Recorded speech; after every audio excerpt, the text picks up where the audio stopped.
The topic that I want to speak about today is how to optimize your training and nutrition around your cycle so you can see the best results. Welcome back to the Transform with MG podcast, where we'll talk all things transforming your health, body, and mindset. Now, I don't know about you, but I received very little sex education when I was in school. And apart from being told that I'm going to bleed once a month and prime time to make babies, I hadn't a clue how the hormones are going to impact my mood, energy levels, appetite, and performance.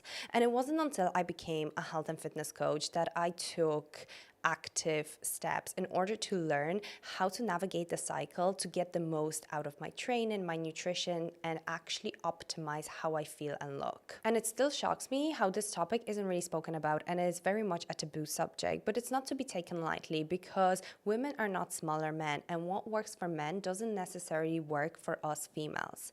The vast amount of recommendations given in terms of optimizing our training and nutrition are based off research done on men. Now, before I go into the practical takeaways on how you can tailor your nutrition and training depending on what stage of the cycle you're in, I'm going to take a deeper dive into how the cycle works and what happens to our body. I'm going to use a textbook example of a 28-day cycle just to make things easy for the purpose of this episode, but each woman is different, each cycle is unique, and this isn't going to apply exactly to everyone, but you'll be still able to get a gist of how things work so that you can actually apply the practical tips to your own body and to your own cycle. Day one is menstruation, also known as the period, and this can last up to 8 days. You may feel fatigued and low on energy due to the loss of blood, aka you're also losing iron and the drop in estrogen. On this day, we're also entering the follicular phase, and this can last up to 14 days. At around day 3, our estrogen levels start to peak up, and you can view estrogen as your happy and bubbly best friends that always wants to grab you by the hand and take you out dancing. This is when you're feeling at your best, you're energetic, your mood goes up, and you feel like you can conquer the world and you're only aching to get out and move your body. Ovulation is right in the middle. So if you take that example of a 28-day cycle, ovulation is going to happen on day 14. But this is rarely the case for most people, and ovulation can happen anywhere between day 12 and day 25. On this day, estrogens are going to peak and you're going to feel like an absolute queen. Energy levels are going to be up, mood is going to be elevated, motivation is going to be high, and this is a great time to really push yourself. The fourth and final stage of the menstrual cycle is the luteal phase, and it begins after ovulation and lasts all the way up to your next menstruation. At this point, estrogen begins to fall and progesterone starts to rise. We no longer feel as great, and we might experience a bit more water retention, grogginess, low mood, and not really feeling ourselves. So now that we're more in tune with what happens through each of the 4 stages of the menstrual cycle, what can we do to tailor both our training and nutrition to optimize our results? Let's talk about training first. And for simplicity, I'm just going to break the cycle into 2 phases. We have the follicular phase and the luteal phase. So when you're in your follicular phase, this is day 1 to 14. As I mentioned, estrogen is at its highest, and this is your best, happy, bubbly friend that always wants to do activities and be surrounded with people, and it's just super energetic and fun.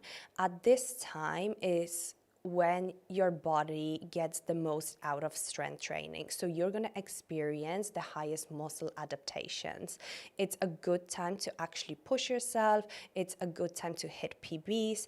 But what you also need to remember is with estrogen being high, our rate of injuries also increases. So although it's a good time to push yourself in the gym, I would take extra time to prioritize warming up to prevent any injuries or minimize injuries happening. When we transition into the second phase of the cycle, the luteal phase, estrogen begins to drop and progesterone rises. And this is the time where we might find working out a lot harder. Everything in the gym feels 10 times heavier. We don't have as much energy. We feel like progress is super slow. But this is not a time to stop. Although things might feel a lot harder, pushing your body to move in some way, shape, or form is actually going to benefit you, and it will decrease the symptoms of PMS. So even if you have to decrease the amount you're lifting, even if you have to cut your workouts short or substitute your heavy strength training for something more gentle like yoga or swimming, then that's absolutely fine. You just need to recognize that this is the time where hormones are all over the place and they're super high, and not be hard on yourself when progress isn't as fast as it was in the previous phase. Another thing to remember that during luteal phase, recovery is a lot slower. So you might experience more muscle soreness post-workout. So here it'd be important to prioritize things like protein and sleep in order to aid better recovery. Now, it isn't necessary to completely change your training depending on what stage of the cycle you are, but it is important to get in tune at what stage you are in order to recognize when you can actually push yourself, when is the prime time for you hitting personal best and opting for more high intensity stuff, and when it is time to perhaps take the foot off the pedal slightly and not be hard on yourself and discourage that progress isn't going in your favor. Now, what about nutrition? It's not uncommon to experience more cravings and increased appetite as we enter the luteal phase and it's leading up to our period. The hormones that we spoke about earlier not only influence our cycle, but also influence our body temperature, metabolism, food cravings, and appetite. You might recall that anytime that it's leading up to your period, all you can think about is food. And then a few days after your period, food thoughts aren't really circulating in your mind anymore. And this is because estrogen, the hormone that rises after menstruation, is appetite suppressant. So we feel more satiated and full from our meals. On the other hand, progesterone, which rises just after ovulation and is highest just before our period, increases appetite. What also happens in the luteal phase is that our body temperature increases, and so does energy expenditures. So we tend to burn anywhere between 100 to 250 calories extra. This explains why we might experience cravings, especially for those carbohydrate-rich foods, and increased hunger during this phase. It's a signal to our body that it simply needs more fuel. The week or 10 days before a period is a good time to take advantage of the fact that we are burning more calories and increase our intake by roughly 200, or bring yourself up to maintenance.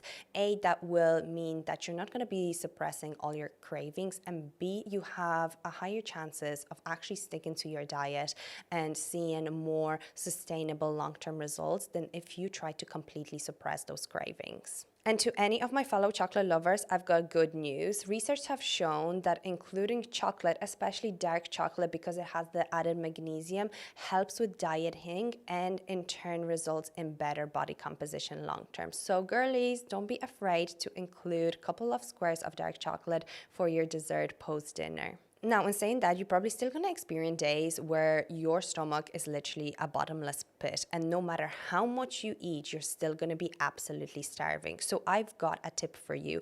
This is a good time to add high volume foods.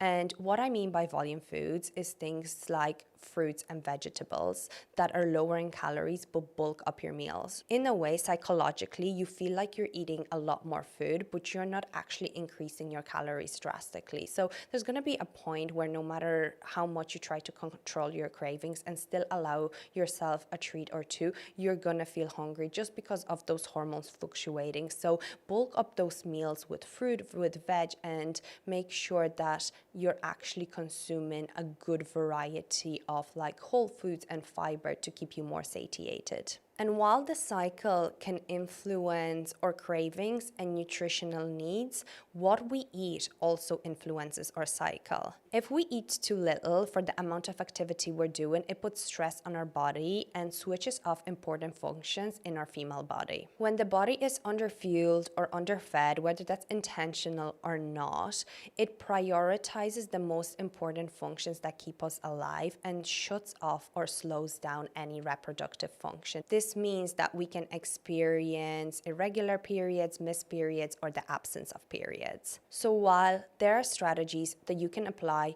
to make the most out of your nutrition depending on what hormonal fluctuations are going on in your body, you also got to keep in mind that what you put into your body will influence your cycle. So it's a two-way relationship and it works hand in hand. So I hope that you found that helpful and you have a better understanding of what actually happens in our body, because I didn't have a clue before actually diving deep into it and trying to get an understanding of it. And you will keep a closer eye out on your own cycle and take a note on how it affects you and what you can do to actually optimize your training and nutrition and not allow your cycle to be the demon and work with it and not against it. If you got any value out of this episode, it would really mean the world to me if you could share it with somebody or leave a 5-star rating review. And if you would like some more help on how you can navigate your training, your nutrition and mindset in order to transform yourself internally and externally, then either shoot me a message on Instagram saying that you're interested in coaching, or fill out the coaching application form, which I will link in the show notes below. And I shall see you in the next episode.